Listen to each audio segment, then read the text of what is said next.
কাঁচরাপাড়া পৌরসভার 12 নম্বর ওয়ার্ডের আগুরিপাড়া এলাকায় একাই থাকতেন বছর 70-এর গোলাপী বিশ্বাস। 3 মাস আগে তার ছেলে মারা যায়। এরপর থেকেই তিনি একাই থাকতেন বাড়িতে, কিন্তু বিগত কয়েকদিন ধরে তার কোনো দেখা পাওয়া যাচ্ছিল না। এরপরেই 4 দিন ধরে তার ঘর থেকে পচা গন্ধ পেয়ে স্থানীয় বাসিন্দাদের সন্দেহ হয়। খবর দেওয়া হয় বীজপুর থানার পুলিশকে। শুক্রবার পুলিশ তাদের বাড়িতে এসে ঘর থেকে ওই বৃদ্ধার পচা গলা মৃতদেহ উদ্ধার করে। কিভাবে তার মৃত্যু হয়েছে তা নিয়ে ইতিমধ্যেই তদন্ত শুরু করেছে বীজপুর থানার পুলিশ। দেহটি ময়না তদন্তের জন্য পাঠিয়েছে পুলিশ। 6:30টার সময় আমি এসেছি, এসে আমি সবাইকে বলেছি, সবাইকে ডেকেছি। ডাকার পরে আমি আমার ওই পাড়ায় গেছিলাম, কিছু ছেলেদের আমি ডেকেছি। কিছু ছেলে আসলে 3-4 জন এসেছিল। তখন বললো কি আপনার কি হয়? আপনার কি? আমার মাসি হয়।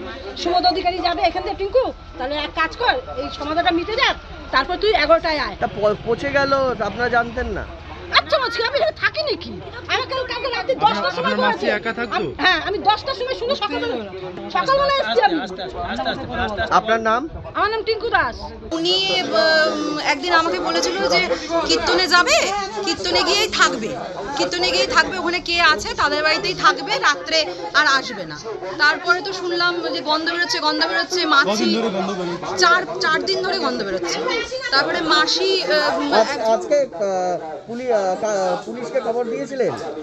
পুলিশকে কে খবর দিয়েছে আমি জানি না, কিন্তু সবাই গন্ধ পেয়ে ওই কালকে ওই টিঙ্কু দিকে খবর দিয়েছে। টিঙ্কু দি আজকে একাই থাকতেন? উনি দুজন থাকতেন, ওনার ছেলে। হ্যাঁ, আমি পাশে। ওনার ছেলে 3 মাস আগে মারা গেছে। আপনার নাম? আমার নাম অরুণা দাস।